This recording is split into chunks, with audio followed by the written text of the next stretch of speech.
지난 시간에 왜 일반 소금을 먹을 때 질병이 심해지는가를 나누면서 그리코칼릭스가 상하는 5가지 이유를 설명했습니다. 이번 주제는 왜 세포는 미네랄 균형에 민감한가입니다. 가속 페달은 있는데 브레이크가 없는 스포츠카가 있다면 누구도 안심하고 타지 못할 것입니다. 조금만 속도가 붙어도 불안하고 위험해지기 때문입니다. 우리 몸의 소금도 이와 같습니다.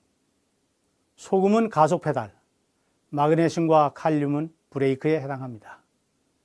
나트륨은 원래 나쁜 미네랄이 아닙니다. 신경 신호를 전달하고 근육을 움직이며 물을 끌어당겨 혈액을 유지하게 하는 몸에 꼭 필요한 요소입니다.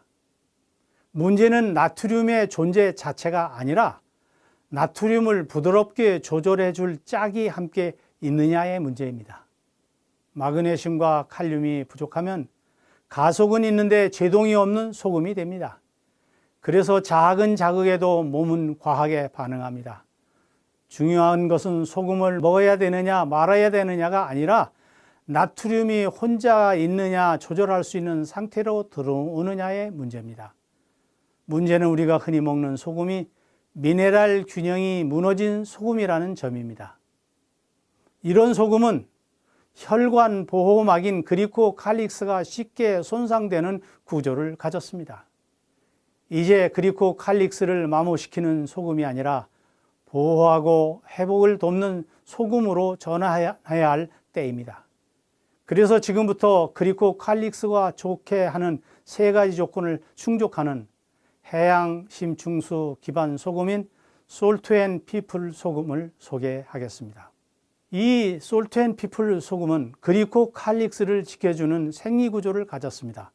첫째로, 그리코칼릭스는 단단한 막이 아니라 물과 미네랄이 함께 어우러진 젤 구조라고 말씀을 드렸습니다.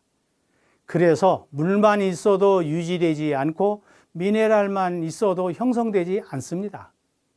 해양 심층수 기반 소금은 물이 혈관과 조직에 오래 머물 수 있는 조건을 만들고 미네랄이 그 물을 붙잡아 보호막에 다시 촉촉해질 시간을 제공해 줍니다. 이 과정에서 탈수용 자극은 줄어들고 혈관은 덜 예민해집니다. 즉, 이 소금은 그리코칼릭스를 마르게 만드는 환경이 아니라 젤 환경을 회복하게 만드는 환경을 조성해 줍니다. 솔트앤피플 소금은 두 번째로 세포의 문을 열고 닫는 신호를 만들어 줍니다. 정제 소금, 간수를 뺄 때 미네랄을 잃은 소금에서는 나트륨이 거의 혼자 들어옵니다.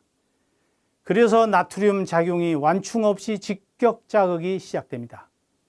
반면에 해양 심층수 소금에서는 나트륨 옆에 마그네슘, 칼륨, 칼슘, 세레늄과 같은 미네랄이 존재합니다. 이 미네랄들은 나트륨의 속도를 늦추고 전기적 흥분을 완충하며 신호의 방향을 정돈합니다.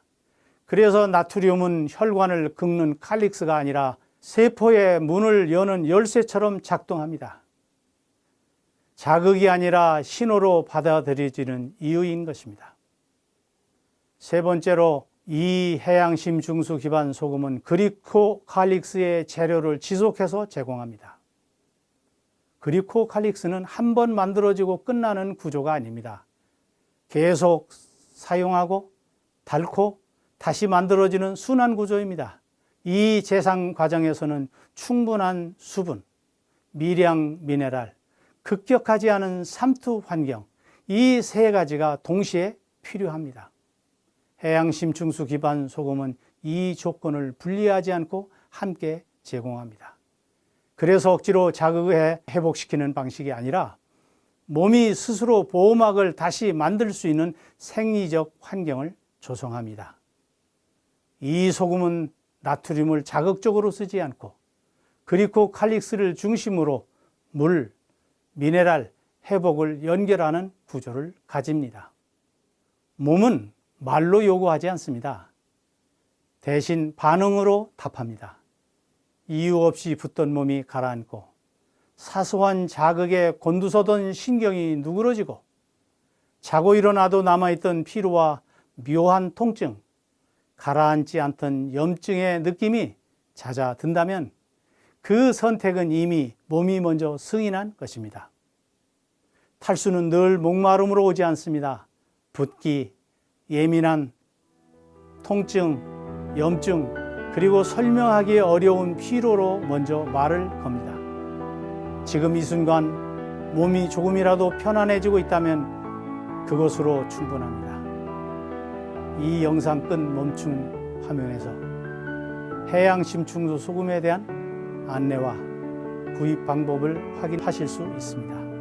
필요하신 분만 천천히 살펴보시면 됩니다. 감사합니다.